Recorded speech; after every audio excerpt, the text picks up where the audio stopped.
O principal navio de combate russo, chamado de cruzador Moskva, ele foi afundado hoje, no Mar Negro. Não sabe se foi afundado pelos ucranianos ou afundado por um acidente da Rússia. Até nisso, existe uma guerra de histórias. A Rússia pede uma ajuda ao Brasil, principalmente para não ser excluída de organismos internacionais, embora o Brasil já tenha rejeitado uma ajuda da Rússia em relação a uma unificação do sistema de pagamentos. Marine Le Pen, candidata à presidência na França, deu mais uma declaração pró-Rússia, lembrando que ela já foi financiada por bancos russos em 2018, alegando que a Crimeia ela tem sim que pertencer aos russos. E, aliás, é contra as sanções, como eu falei para vocês no vídeo passado. Além disso, tivemos questões importantes relacionadas também à adesão da Finlândia e da Suécia à OTAN. A Rússia respondeu através do Medvedev, ex-presidente e aliado fortíssimo do Putin, alegando que a história não vai sair barata para esses dois países. Se vocês querem entender um pouco mais sobre esses assuntos, e muito mais também sobre geografia, geopolítica, atualidades, política, polêmicas, enfim, tudo para você se manter sempre bem atualizado, já se inscreve no canal, deixa seu like, compartilha esse vídeo, que eu, professor Cardo, conto muito com a sua ajuda, beleza? Link para o curso completo de Geografia, Geopolítica e Atualidades, para você pré-vestibulando, concurseiro ou interessado, na descrição, tá? Primeiro comentário fixado. É baratinho, vocês não vão se arrepender, tá bom? Contato comigo ali, aulas semanais, mensais, tudo aí para o seu bom entendimento. Tamo junto? Então bora lá pro vídeo, ó.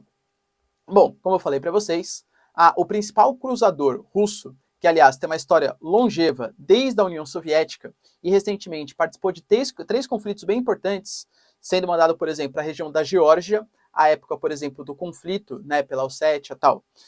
Foi mandado também na Guerra Civil da Síria e mandado mais recentemente na questão da Crimeia, ele foi afundado. Ele começou ali a pegar fogo, os ucranianos alegam que foi por conta de mísseis que foram disparados pelos ucranianos, já os russos alegam que não, que foi uma questão de um incêndio ou muito possivelmente por conta de um erro do próprio navio russo.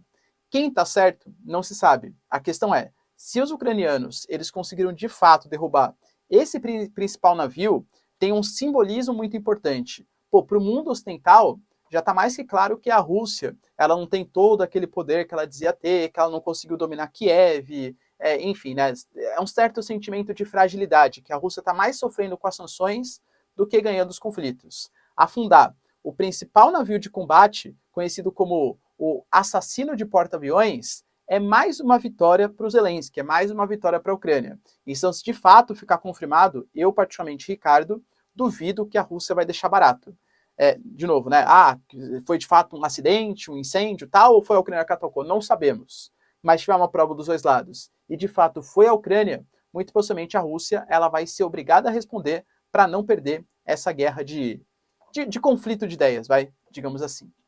Outro ponto importante, anunciei para vocês ontem, por exemplo, que Suécia e Finlândia fizeram uma reunião, as duas primeiras ministras, elas se encontraram e acordaram que apesar de uma situação de neutralidade que Suécia e Finlândia tiveram desde o final da Segunda Guerra Mundial, desde a Guerra Fria, de não participar da OTAN, e tentar se manter como países neutros aí, estão querendo se aproximar da OTAN nesse momento. De novo, não é um consenso da população. Existe ali mais ou menos, depende do país, né? Metade, com uma pequena prevalência de pertencimento para a OTAN. Porque quando você pertence à OTAN, você perde um pouco da sua soberania como país, pois existem tropas estrangeiras que vão ocupar seu território. Você vai ter que aumentar gastos militares, vai ter que repassar verbas para um exército comum, que é um exército que nem te pertence necessariamente, percebe? Então existem algumas críticas, algumas ressalvas, ainda mais para países, galera, que tem uma situação de extrema instabilidade econômica e política. Eu não imagino a Suécia, a Finlândia estavam entrando numa crise econômica, por exemplo, pelo menos num futuro próximo, né? Mas as duas primeiras ministras alegam que, apesar de também gostar da situação de neutralidade, o que a Rússia fez na Ucrânia, a invasão que fez a Ucrânia, reforça um sentimento de tentativa de pertencimento a um organismo importante. Ou seja, é uma forma de se proteger da Rússia, digamos assim. Inclusive, Finlândia e a antiga União Soviética tiveram entraves bem graves na Segunda Guerra Mundial. É que desde a Guerra Fria estabeleceram um acordo.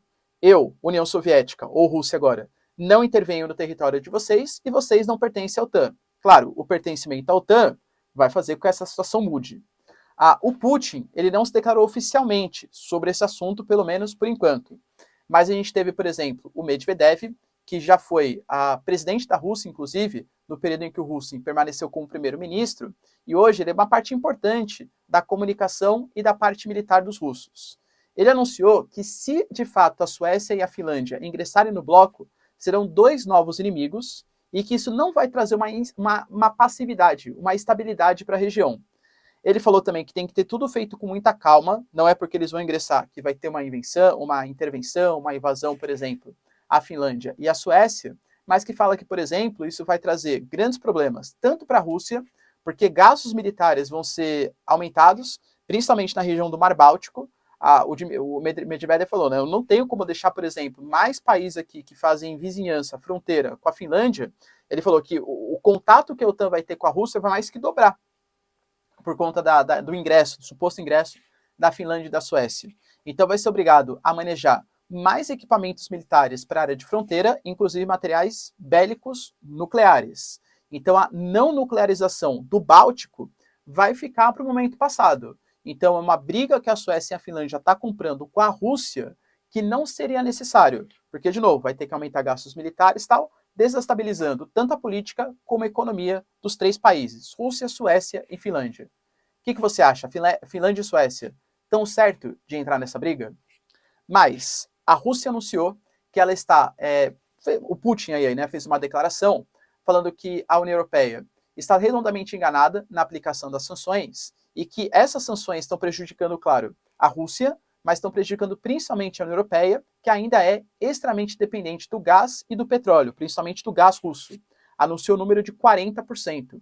A Rússia falou, foi bem clara, vocês, mundo ocidental, aplicando sanções contra mim, estão prejudicando o mundo inteiro, porque a Rússia é responsável por 10% de toda a produção de petróleo mundial, que é uma commodity, então varia de acordo com a lei da oferta e da procura.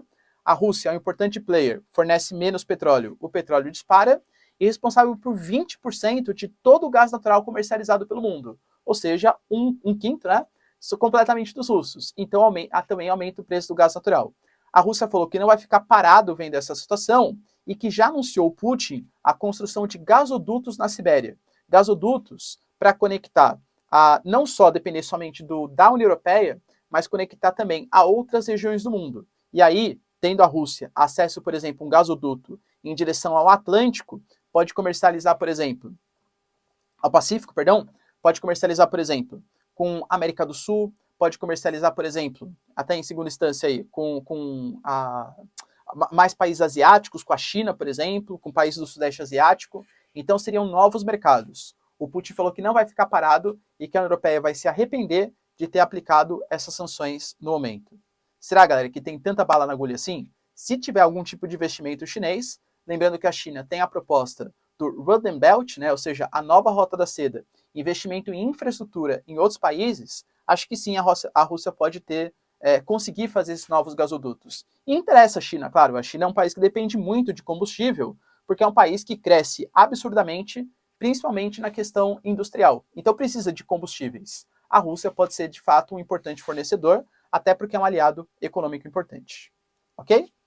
Marine Le Pen, a gente sabe, né, que é uma candidata, aliás, as eleições na França estão chegando aí logo menos, bastante polêmica, digamos, tanto que a mídia a chama, né, de a extrema-direita na França. E ela vem tendo algumas declarações contrárias à União Europeia. O Macron, inclusive, falou que ela vai causar o Frexit, a saída da França da União Europeia, e ela deu mais uma declaração polêmica. Uma declaração, já tinha falado que condenava as sanções contra a Rússia, e agora falou que a Crimeia, de fato, tem que pertencer à Rússia. Porque quando teve a intervenção da Rússia, a invasão, né, da Rússia na Crimeia, a Rússia fez um plebiscito, uma consulta popular, e mais de 90% da população, que ali é de maioria russa, desejava voltar à Rússia. Então, nada mais justo que a Crimeia pertence à Rússia, porque foi legítimo.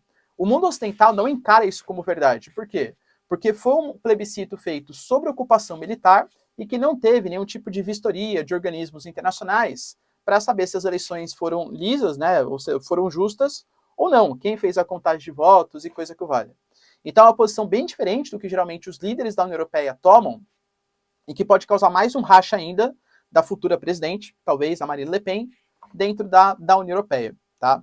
Mas fato é que a Marine Le Pen, a gente não pode esquecer, que ela já foi financiada por bancos russos na eleição de 2018, por enquanto ainda não se sabe na eleição de 2022, e que ela representa uma figura muito mais nacionalista. Eu diria que politicamente, talvez, muito mais semelhante ao Putin do que aos próprios países da União Europeia, ok? E para finalizar aqui o nosso vídeo, Brasilzão pode ser, hein, alvo de negociações. Pois é, a Rússia, ela tinha pleiteado, junto com os outros países dos BRICS, a criação de a substituição do dólar como moeda de trocas, começar a utilizar moedas nacionais, a criação de uma agência de investimentos dos BRICS, porque quando a gente pega pessoas físicas, jurídicas que vão fazer investimentos, geralmente são bancos ou agências americanas que dão nota. E aí, claro, Rússia, nota ruim, então deixo de investir ali. E os investidores, geralmente, eles levam bastante em consideração a nota dessas agências para saber onde investir a sua grana. Então, criar uma agência de investimento autônoma dos BRICS poderia ser um ponto importante, e criar também um sistema único de pagamento, uma substituição ao SWIFT, já que a Rússia está sendo banida desse sistema. O Brasil já foi contrário ao SWIFT, o Brasil sempre em cima do muro, né, recentemente. Foi contrário a esse sistema de pagamento único, porque defende uma multilateralidade. Falou que defende sim uma atualização do SWIFT, talvez até uma descentralização do SWIFT, mas não uma substituição por vários pequenos sistemas de comunicação locais, e sim um multilateral que respeite todo mundo, desde Rússia até Estados Unidos. E eu particularmente concordo, tá, com essa visão. E outra questão importante, o Brasil, Paulo Guedes, que está viajando agora para os Estados Unidos, para fazer uma reunião, principalmente relacionada à FMI e tal, foi convocado, foi pedido, né, através de uma carta dos russos, para que o Paulo Guedes lute pela Rússia, para que ajude a Rússia nesse momento. A Rússia, por exemplo, está sendo, muito possivelmente, não sei se vai acontecer ou não, né, mas ela possivelmente vai ficar excluída das reuniões do G20. A gente vai ter reunião, por exemplo, do G20 em Bali, que vai rolar na Indonésia. A Rússia pode não ser convidada pelo que vem fazendo na Ucrânia, e também existem suspeitas que ela seja excluída, tanto do FMI, do Fundo Monetário Internacional, quanto do Banco Mundial. A Rússia alega, por exemplo, que mesmo com todas as dificuldades, metade das reservas internacionais estão congeladas por conta de sanções, a Rússia vem respeitando o pagamento da sua dívida externa, mas que a não participação em organismos multilaterais tão importantes, como o G20, FMI, Banco Mundial, pode complicar ainda mais a situação financeira da Rússia. Então, hoje, o Ministério Russo fez uma carta ao Paulo Guedes pedindo para negociar, para ser um intermediário nessa situação, para que a Rússia seja incluída nessas organizações, tal, para que consiga participar de organizações, enfim, reuniões multilaterais, e não perder ainda mais a credibilidade frente aos investidores internacionais. E aí, será que o Paulo Guedes vai conseguir fazer a cabeça lá dos americanos? Serão, hein, pessoal, tá? O Brasil tá nesse meio termo. É BRICS e mundo ocidental. Se vocês curtiram o vídeo, pessoal, já deixa seu like, se inscreve no canal. Tamo junto, beijos, abraços e tchau, tchau.